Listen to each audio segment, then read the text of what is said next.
Друзья рыбаки, как всегда, приветствую вас на нашем канале.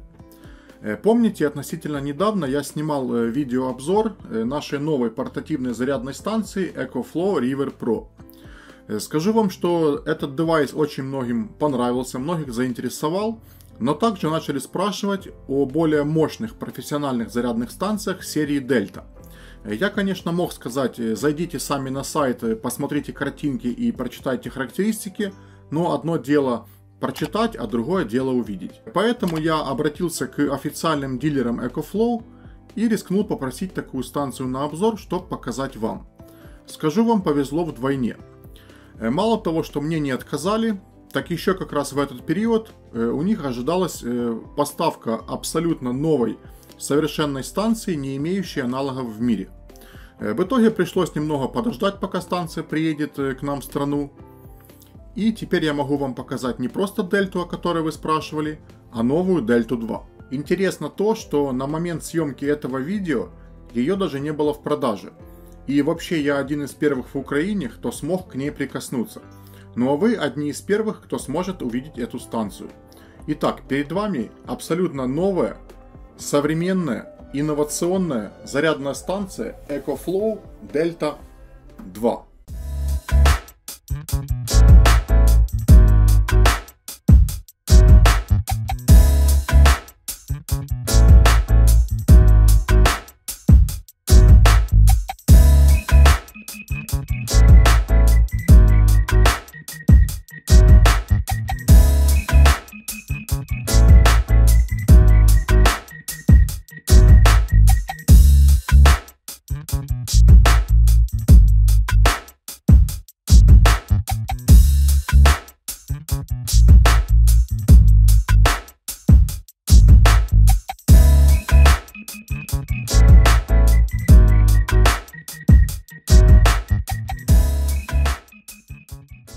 И прежде чем я озвучу основные преимущества и отличия этой станции от предыдущих моделей, сделаю небольшое отступление.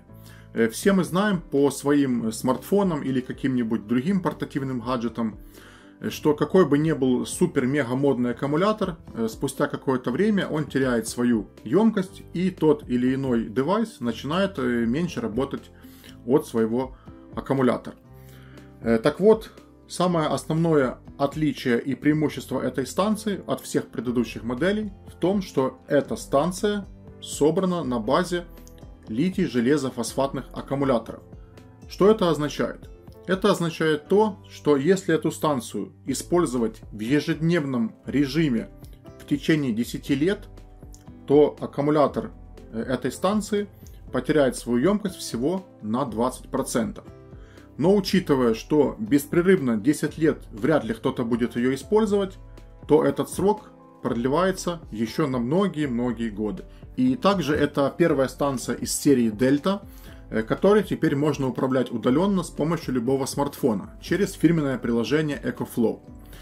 Как и наша River Pro, эта станция заряжается от трех разных источников: от сети 220 вольт, от автомобильного прикуривателя и от солнечной панели. Но, конечно, скорость заряда Delta 2 от сети 220 вольт просто поражает. Ее можно зарядить от 0 до 80% всего за 50 минут. Так, наверное, не умеет ни одна станция в мире. А от 0 до 100% Delta 2 заряжается за 80 минут. Это чуть больше часа. При этом емкость ее встроенного аккумулятора 1 кВт-час. Но отдавать она может мощность до 2 кВт. И ловит кратковременные скачки энергии до 2700 Вт. И еще есть возможность подключить дополнительные батареи и увеличить емкость Delta 2 аж в 3 раза. Но даже без дополнительных батарей встроенный штатный аккумулятор в эту станцию тоже показал отличные результаты. Например, на одном полном заряде встроенного аккумулятора Delta 2 может около 16 раз зарядить ноутбук. Также от нее около 12 часов может работать интернет-оборудование Starlink. От нее может 10 часов работать холодильник или телевизор. Также эта станция может зарядить до 80 мобильных телефонов, и это на одном заряде. И от этой станции целую неделю может проработать обычный Wi-Fi роутер. Конечно, для этого примера было взято оборудование с такими средними характеристиками, чисто так для общего понимания, но скажу вам, цифры действительно впечатляют. И плюс ко всему, если еще к этой станции подключить солнечную панель и от нее, допустим, что-то заряжать, то все вот это время, которое я сказал, оно еще увеличивается, потому что получается у нас, допустим, заряжается телефон, но в это время станция постепенно пополняет свой встроенный аккумулятор от энергии солнца. Ну и давайте теперь посмотрим на внешний вид станции. Сейчас я покажу более подробно, какие тут есть интерфейсы, какие входы, какие выходы. Также увидим органы управления данной станцией. Ну и затем сделаем небольшой тест. Я к этой станции подключу различное оборудование, которое у меня есть с собой, и посмотрим, как это все будет работать. Но прежде давайте посмотрим на комплектацию этой станции из коробки. В общем, это вот вся комплектация, которая сейчас перед вами. Это вот такая вот довольно толстая инструкция, и также будет гарантийный талон. А здесь в коробочке у нас находятся все необходимые кабели для зарядки данной станции. Вот у нас такой кабель для зарядки станции от сети. Кстати, кабель такой же, как и у системных блоков компьютера. Также кабель для зарядки станции от автомобильного прикуривателя. И третий кабелек — это такой вот двухсторонний кабель для зарядки различного оборудования от 12 вольт. Ну, такие разъемы, я не помню, как они называются, разъемы, как у большинства блоков питания. И, кстати, в отличие от River Pro, я обратил внимание, что здесь нет кабеля для зарядки станции от солнечной панели. Я сразу узнал у представителя EcoFlow, почему так. Все очень просто. Эта станция не комплектуется уже кабелем для зарядки от солнечной панели, потому как теперь все солнечные панели будут комплектоваться этим кабелем, и поэтому его нету в комплекте с самой станцией. Так, ну и давайте наконец посмотрим на саму станцию. Значит, прежде всего хочу обратить внимание на невероятно удобный форм-фактор. Не потому, что я там так нахваливаю, что даже хвалю форму корпуса, нет. Дело в том, что действительно сделали очень удобно и продуманно. Сама по себе станция весит 12 килограмм, то есть не пушинка, и поэтому для удобной транспортировки сделали две вот такие вот мощнейшие ручки. Причем станцию можно нести как за две ручки, так и за одну. Например, если нам нужно освободить вторую руку, взяли станцию вот так вот как сумку и понесли. Также я обратил внимание, что здесь есть вот такой вот небольшой столик, такая ровная поверхность с небольшими даже бортиками. Очень такая удобная, вроде бы мелочь, но удобная. Например, на природу взяли с собой станцию, чтобы не ложить телефон на землю, положили сюда на столик, воткнули в USB, телефон заряжается в безопасности. Ну, мелочь, но такая довольно удобная мелочь. Теперь посмотрим уже, что у нас на самом корпусе. Значит, с этой стороны ничего в принципе нет, только логотип EcoFlow. Ну и еще есть вот такая вот решетка охлаждения. И такая же решетка еще есть вот с этой, с моей стороны, для того, чтобы ее вот так вот, скажем, сквознячком продувало. То, что мне удалось увидеть через решетку, с этой стороны один кулер, с этой стороны два кулера.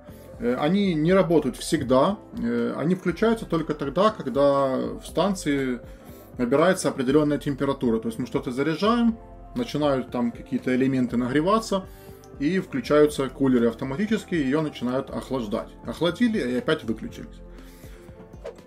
С этой стороны у нас есть один единственный разъем под вот такой вот резиновой крышечкой.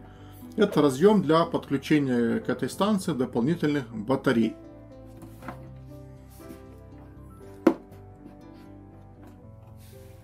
Вот эта сторона, в принципе, самая главная. Это лицо станции. Здесь находится у нас дисплей, кнопка включения. Вот. Дисплей точно такой же, как и у нас на River Pro, да и в принципе у EcoFlow все станции с таким дисплеем. Здесь есть вся необходимая информация, больше и не надо. Здесь вот в кружочке указан уровень заряда самой станции. Тут время в часах и в минутах, сколько станция может проработать при подключенном том или ином девайсе. То есть, чем мощнее девайс, тем здесь показывает меньше времени. То есть, очень легко, просто и удобно ориентироваться, допустим, сколько мы можем пользоваться каким-нибудь там инструментом. Подключили там дрель, что-то сверлим и знаем, сколько мы можем работать. И тут еще у нас есть две строки. Это вход и выход. Вход — это показано, сколько ватт заходит на саму станцию. И выход — сколько ватт станция выдает тому оборудованию, которое к ней подключено. Ну, в принципе, и все по дисплею. Тут у нас отдельный сектор с USB разъемами. 4 USB разъема, 2 самых простых, самых обычных, и 2 USB, которые поддерживают быструю зарядку. То есть, если ваш телефон, например, поддерживает быструю зарядку, подключаемся в этот разъем USB, он тут такой синенькой полосочкой обозначен, и у нас, получается, телефон заряжается точно так же, как и от штатного блока питания с быстрой зарядкой. И ниже у нас 2 разъема Type-C, у которых мощность 100 Вт. То есть, допустим, ноутбуки от Apple заряжаются от Type-C, вот можно, пожалуйста, сюда подключать. И этот сектор USB, как и в принципе все остальные сектора, включается отдельной кнопкой. Включили его, кнопочка загорелась. И если нам не надо USB, мы просто их выключили. Ну и вот последняя сторона, тоже немаловажная. Здесь у нас находится крышечка для заряда самой станции. Первый разъем, вот этот оранжевый, сюда подключается автомобильная зарядка и также солнечная панель.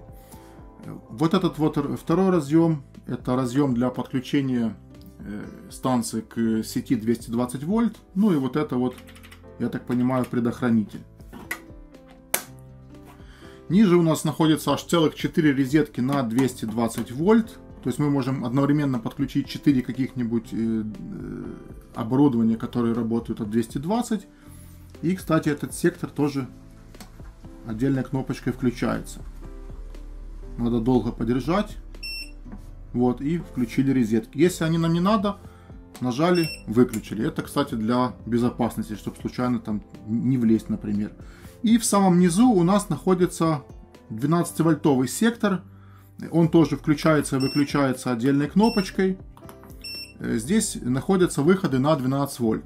Под этой вот резиновой крышечкой гнездо такое же, как у автомобильного прикуривателя. То есть даже такие девайсы можно подключать. И еще есть 2 круглых гнезда на 12 вольт.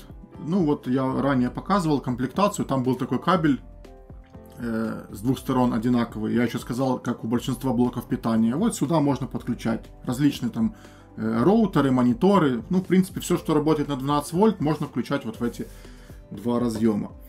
Вот это, в принципе, и все по органам управления. Больше здесь ничего нет. Снизу давайте посмотрим. Ну, снизу здесь просто резиновые ножки, чтобы станция не скользила по поверхности. Вот и все, поэтому теперь приступаем к тестам. Вначале подключим такие девайсы, которые мы можем использовать на рыбалке. У нас все-таки канал рыболовный. Подключим реально девайсы, вот, которые мы подключаем на рыбалке. Даже вот на своих рыбалках нам эти девайсы нужно заряжать, и нужно, чтобы они работали. И также, поскольку эта станция все-таки такая считается более профессиональная, более промышленная, скажем так, я подключу различные электроинструменты, у меня тут в мастерской есть, и посмотрим, как она будет справляться с такими мощными, с таким мощным вот оборудованием. Так, ну вот, собрал я целую кучу различных электронных девайсов. В это, конечно, трудно поверить, но все, что находится перед вами, практически все, кроме вот этого роутера, нам приходилось заряжать на рыбалке. И здесь, кстати, даже еще не все. Еще мы заряжаем камеры, но на одну камеру я сейчас снимаю, а вторую камеру просто не взял с собой сегодня. Сейчас будем все это подключать. Я, конечно, даже не уверен, не считал, влезет ли все это в нашу станцию. Ну, на всякий случай есть у нас такой вот удлинитель с 3 розетками, и еще тут есть 6 выходов USB. В принципе, наверное, сразу мы его сейчас подключим к станции, естественно. Вот. Можно будет сюда еще много чего повключать. Значит, ну, суть эксперимента какая? Показать, что станция заряжает одновременно много девайсов, и заодно посмотреть, вот сколько тут останется времени заряда, если мы все это одновременно подключим. Приступаем. Значит, включаем станцию. Сразу включаем USB выходы. Включаем 12-вольтовый этот сектор и сразу 220. В общем, включаем все, потому что будем использовать все. Есть. Ну и погнали по порядку. Значит, шуруповерт. Как ни странно, а зачем нам на рыбалке шуруповерт? Есть две причины. Во-первых, шуруповертом удобно замешивать большое количество корма. Во-вторых, на карповых рыбалках есть такие держатели удилищ, которые саморезами прикручиваются прямо к деревянной вымостке. Поэтому шуруповерт бывает нужен.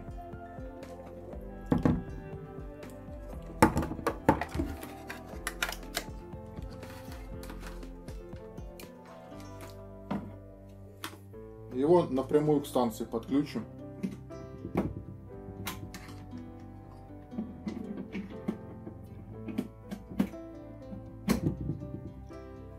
Так, что там у нас? Зарядка пошла. Лампочка горит.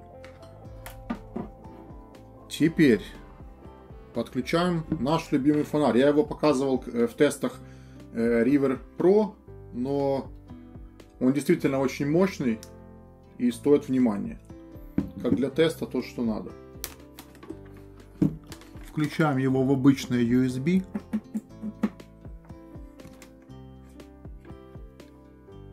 Пошла зарядка.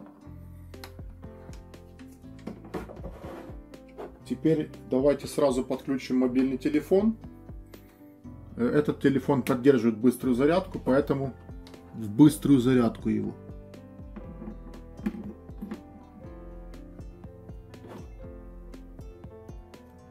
Пошла зарядка, видно. О, написала быстрая зарядка.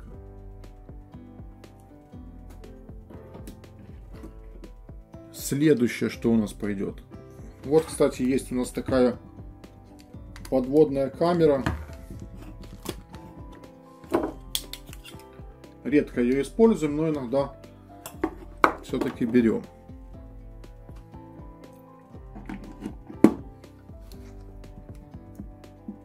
Лампочка горит, надеюсь, видно вот здесь.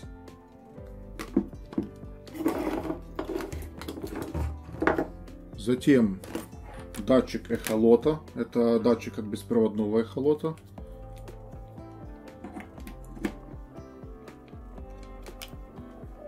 Лампочка горит, все работает. Теперь еще есть у нас вот такой большой аккумулятор. От таких аккумуляторов, как правило, запитываются большие лодочные эхолоты, именно проводные, то есть стационарные, которые крепятся к лодке. Это у нас аккумулятор на 12 вольт, 7 ампер часов. Накидываем клеммы. Так. На блоке питания лампочка светится. Накидываем клеммы. Что там у нас показывает? 20 часов, 18. Ну, прыгает. Тут понятно, что оборудование электрическое дает различные импульсы, и вот это время немножко прыгает. Ну, в принципе, вот берем среднее 19 часов при вот этом всем подключенном. Что еще тут у нас есть? Ну давайте роутер сразу воткнем сюда.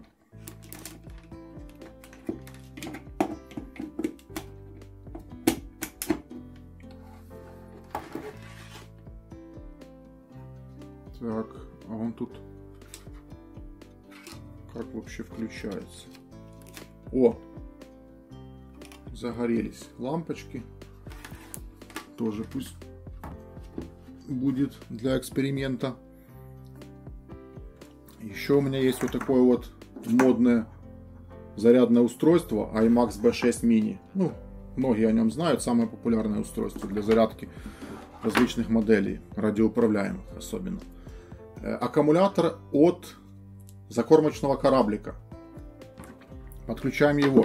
И, кстати, неспроста я взял именно это устройство. У него вот такой вот стандартный 12-вольтовый выход. И вот как раз я думал, где же использовать нам этот кабель двухсторонний на 12 вольт.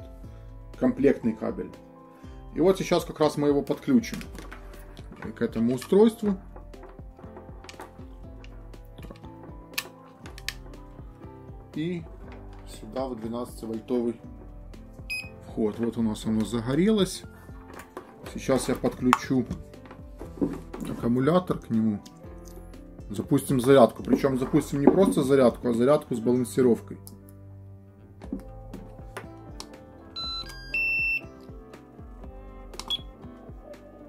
Все, зарядка пошла. Вот, все работает. Кстати, забыл сказать, вот эти вот 12-вольтовые выходы, кругленькие, на станции выдают 12 вольт 3 ампера. Ну, 3 ампера это не так уж и мало. Да, 3 ампера. Не обманул. Так, ну, наверное, все. Это все, что у меня есть. Итого у нас заряжается 1, 2, 3, 4, 5, 6, 7, 8. 8 устройств заряжается. И что там у нас показано? Потух экран. Вот эти все устройства могут заряжаться 15 часов. Сейчас у нас станция выдает 50 ватт. То есть все вот эти устройства, которые сейчас заряжаются, потребляют 50 ватт. Кстати, хочу сказать, что быстрая зарядка довольно много берет, но за счет того, что она быстрая, телефон зарядился там буквально за полчаса, минут за 40, и мы его достаем и все. Вот смотрите, почему говорю много берет. Вот сейчас 15 часов у нас. Выключаем телефон с быстрой зарядки. И уже добавилось 2 часа, в принципе. Ну, прыгает там 19. То есть 2 часа сразу добавилось. Ну, к этому всему еще можно добавить там камеры, которыми мы пользуемся на рыбалке. Но, к сожалению, сейчас я их зарядить не могу. Да, хотя и этого достаточно. Значит, это у нас такие девайсы, скажем, малого потребления. Но поскольку станция у нас все-таки промышленная, сейчас все это дело уберем и подключим различные инструменты.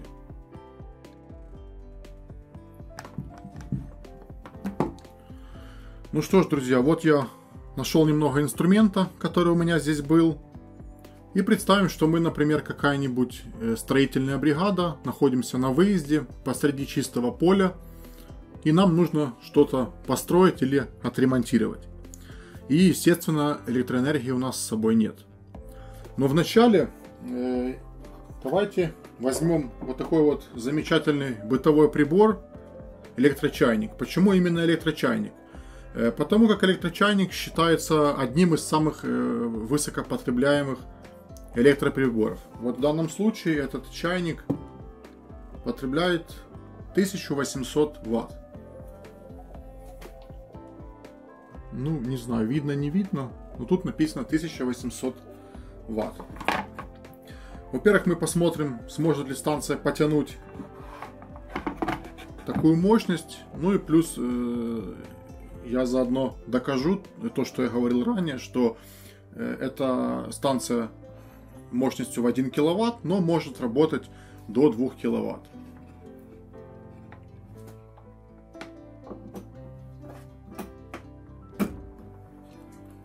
Включаем станцию.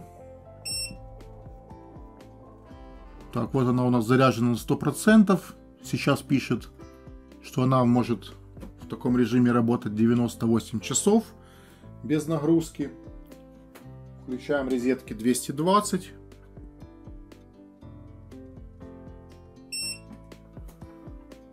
Ну и что ж, включаем чайник.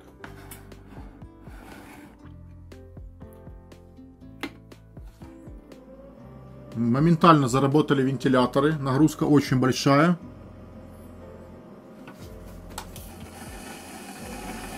Чайник уже гудит. И тут у нас время переключилось с часов, переключилось на минуты. То есть это не 29 часов, а 29 минут. Ну, чайник закипает до 10 минут. Поэтому он закипит и, соответственно, выключится. Ну, понятно, что если он включился, вот, не знаю, лампочку, вот, видно лампочку, он уже гудит, уже пар пошел. Я не думаю, что есть смысл ждать, пока он закипит. Понятно, что если он включился, он уже закипит. Выключаем. Все, сразу нагрузка упала. Вентиляторы, кстати, тоже моментально перестали крутиться. Ну и время работы станции увеличивается. То есть, если нам где-то нужно в полевых условиях закипятить воду с помощью электрочайника, можно без проблем. Ну, теперь вернемся к нашей строительной бригаде. Вот у нас болгарка есть.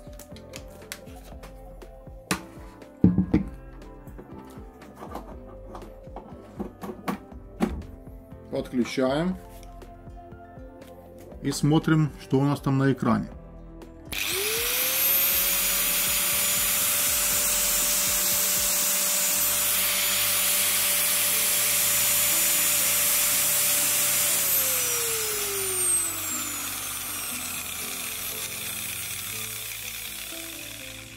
Ну, как вы видели, писала 2 часа. То есть болгарка могла проработать 2 часа в таком вот режиме.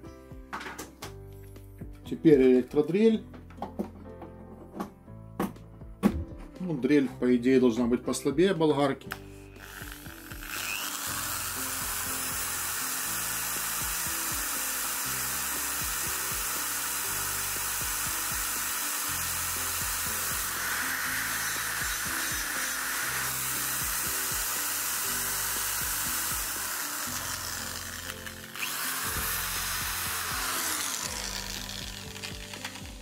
Ну, во время работы дрели писала 3 часа. Ну, как я и сказал, дрель немного слабее, чем болгарка.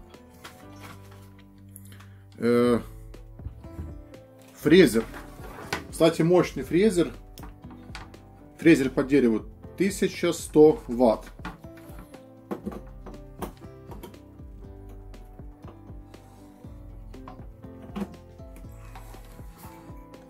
Страшная штука. Обороты здесь серьезные.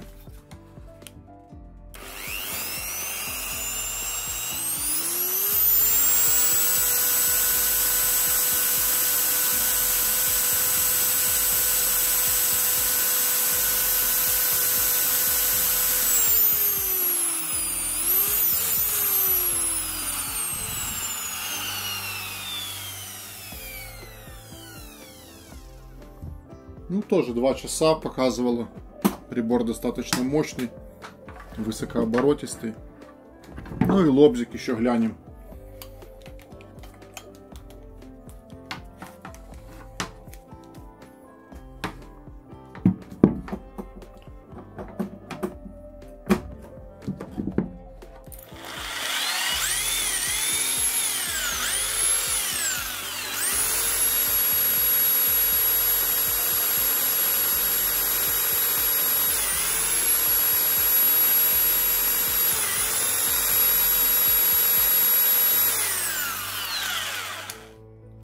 Ну, тоже 2 часа показывало.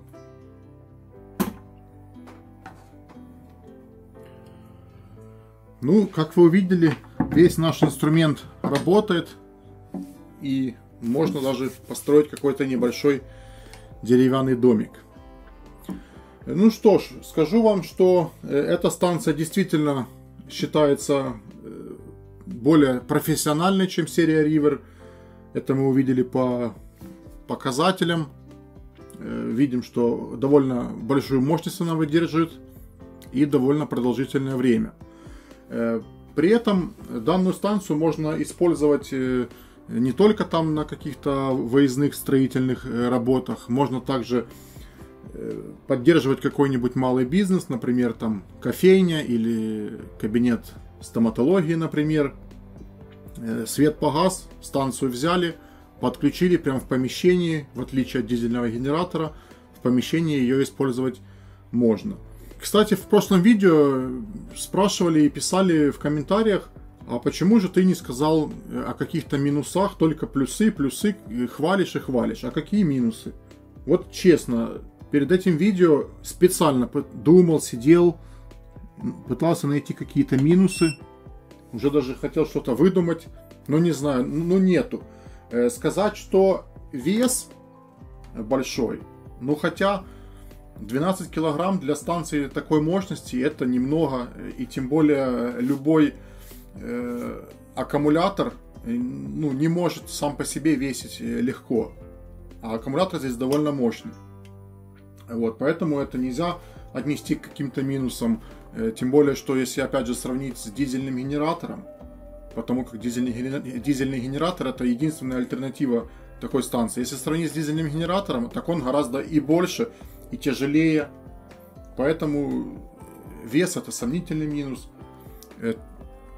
Еще минус, допустим, кто-то скажет, что она не бесплатна и стоит денег. Ну да, действительно стоит денег. Просто вот зайти в интернет сейчас, посмотреть, сколько стоит одна литиевая банка 18650. А здесь их очень много, этих банок. Тем более здесь не литий-ионная, а литий-железофосфатная. Это баночки еще подороже. Плюс схема сложнейшее, качество. Ну не может такой девайс стоить бесплатно, ну или очень дешево. Это действительно качество. Тут сборка, все. Ну вообще придраться в принципе здесь не к чему. Поэтому вот я не знаю, какие есть здесь минуса. Наверное, минусов все-таки здесь нет. Хотя, если вдруг вот кто-то смотрит это видео из тех, кто уже пользуется такими станциями, и у вас, возможно, возникали какие-то проблемы, какие-то минусы вы выявили, ну, напишите, это будет интересно как мне, так и нашим зрителям. Поэтому вот такой получился обзор, как вы и просили, на профессиональную станцию. Ссылка на данную станцию будет в описании под этим видео. Всем спасибо за внимание, подписывайтесь на наш канал, смотрите много интересного видео. Всем пока, до новых встреч!